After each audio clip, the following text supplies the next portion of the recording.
but I think this week it's important to think about the things that I did poorly.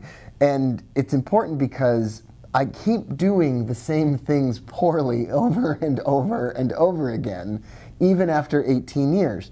And let me just say, this is number one on the list.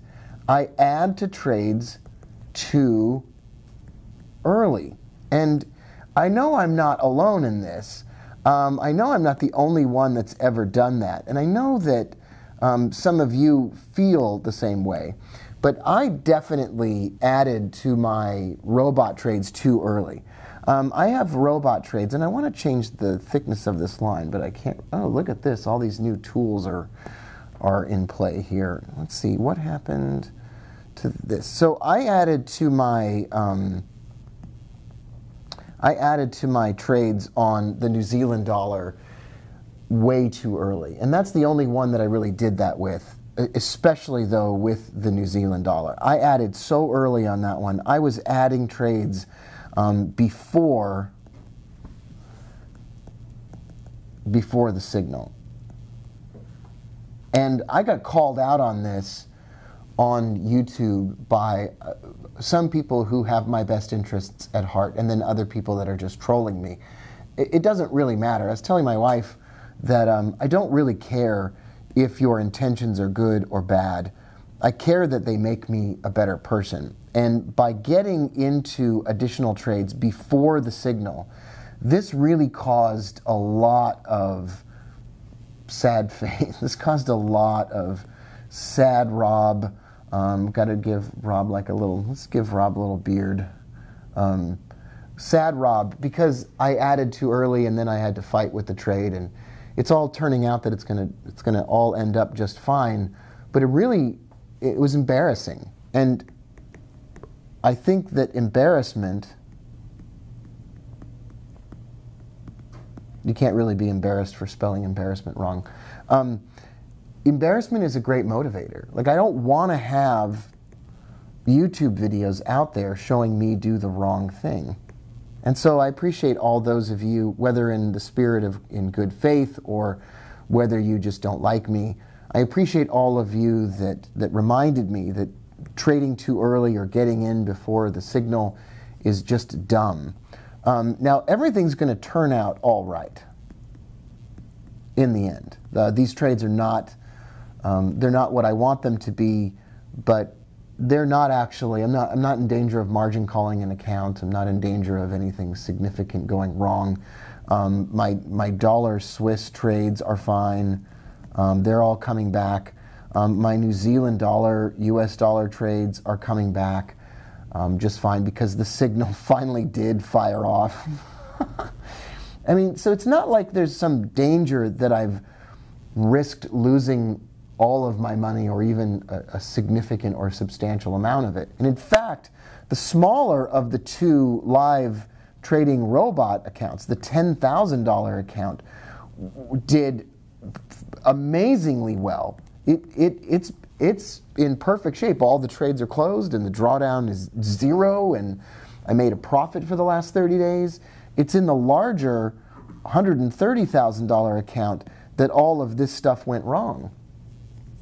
And it's all going to turn out just fine. But I think more than anything else, I relearned again this week that entering in before the signal exists, adding to a robot trade that needs help, just causes more problems. And someone said, you know, you've just been a terrible example to other people.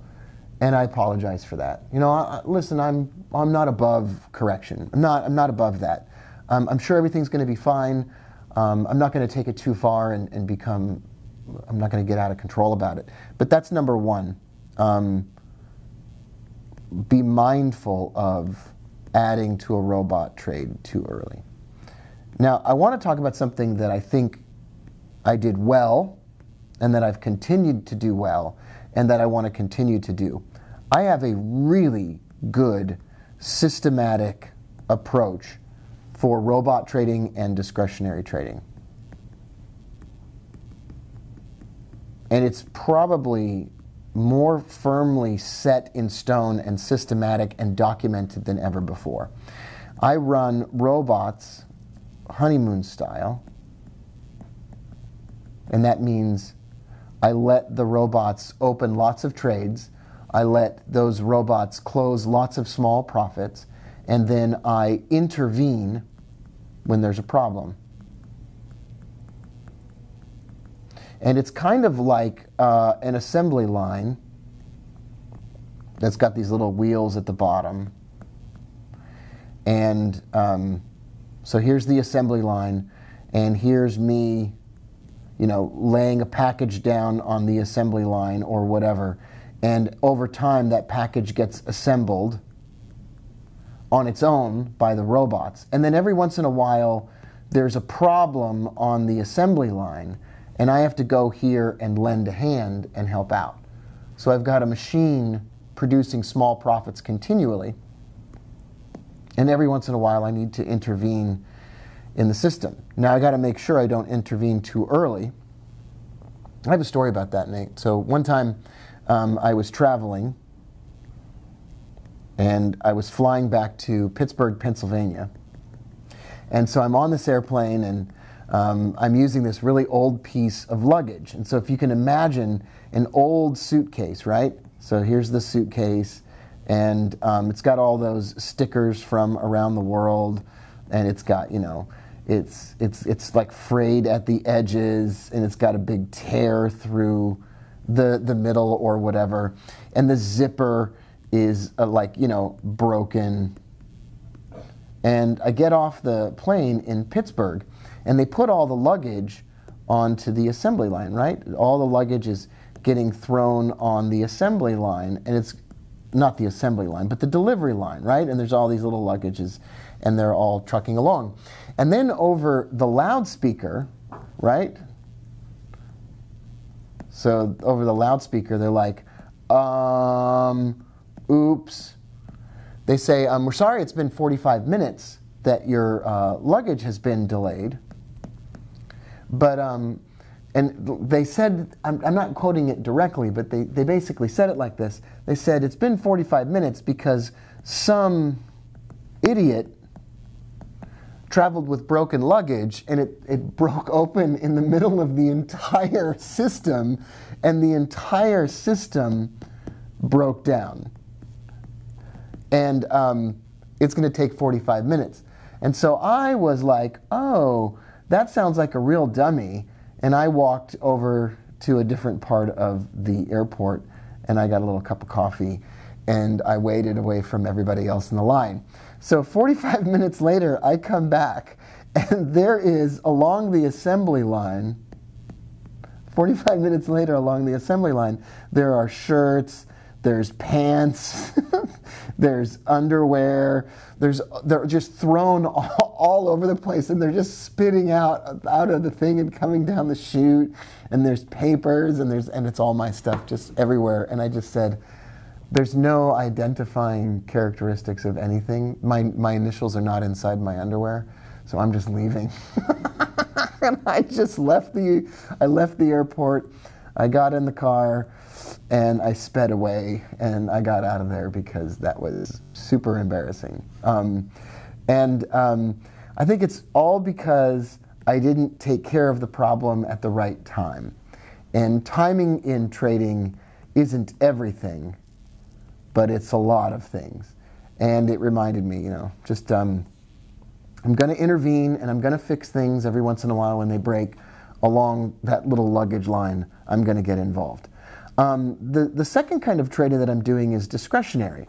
And that discretionary trading, I'll just walk through this as well. This is actually, it's actually going well. I mean, despite all the issues this week, the discretionary system that I use, that we use, many of you watching this are members, is called trifecta. And now every time in a movie or whatever that I hear the word trifecta, I laugh. And it's always someone referring to a trifecta of, what's that? Yeah, like a trifecta in horse racing, or a trifecta of problems. You know, they're always referring to it. But I call it the trifecta system. Here's another story. So back in the 80s, I used to spend the summer with my Uncle Warren and my aunt in New York City. And they lived on the Upper West Side. And my grandma lived in Brooklyn. It's where my mother and her sister and her brother were raised by a single mother in Brooklyn, New York in the 50s. And so my Uncle Warren, who was married, he was my uncle and married to my mother's sister, he used to take me on a walk, and every time he saw three beautiful women, he would go, "We have a trifecta." That's what he would say. And I didn't know he was referring to horse races, but he was referring to horse races, and he was saying trifecta. And it's always stayed with me. And when I back in 2013 or 14, when I invented or established the trifecta trading system, it was made up of 3 components: Knoxville divergence, trend lines or support and resistance, and pivots. And that was 1, 2, and 3.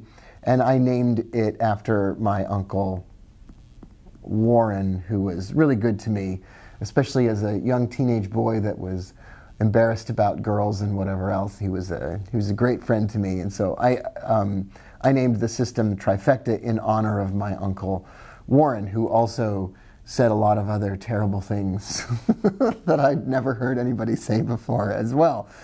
And that discretionary system is the trifecta, and it's now in its sort of 11th iteration and refinement. And this, as long as I don't enter it too soon, is better than ever, and I feel more comfortable than ever with this particular system.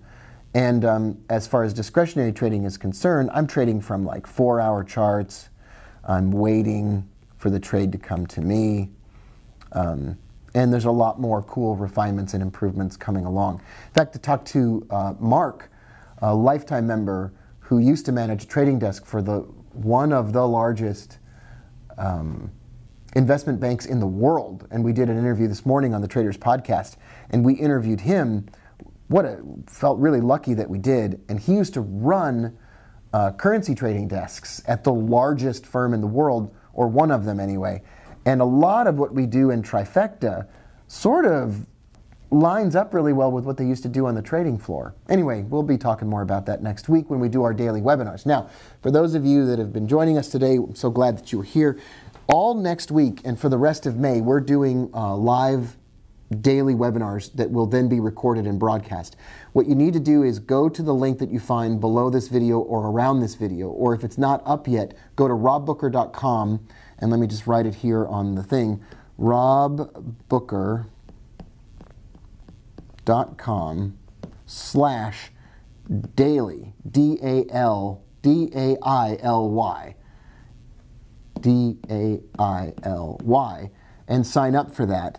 And that's this is a short, completely free session for the rest of May. And the only thing that there is on the thank you page of that link, on the thank you page, are some offers that you can take advantage of that help subsidize the cost of running those webinars and pay me for my time, which I appreciate very much. But I don't want there to be any non-disclosure about any of that. I want to be as transparent as possible about all of that. So take them up on all those free offers. That helps me, that helps you, and then we'll keep the sessions going. I love you all. Thanks for being here. I hope this was fun to play around with the Pixel and do a little session like this. And I'll see you all on Monday. We'll send you an email to remind you about it. Bye for now, everyone.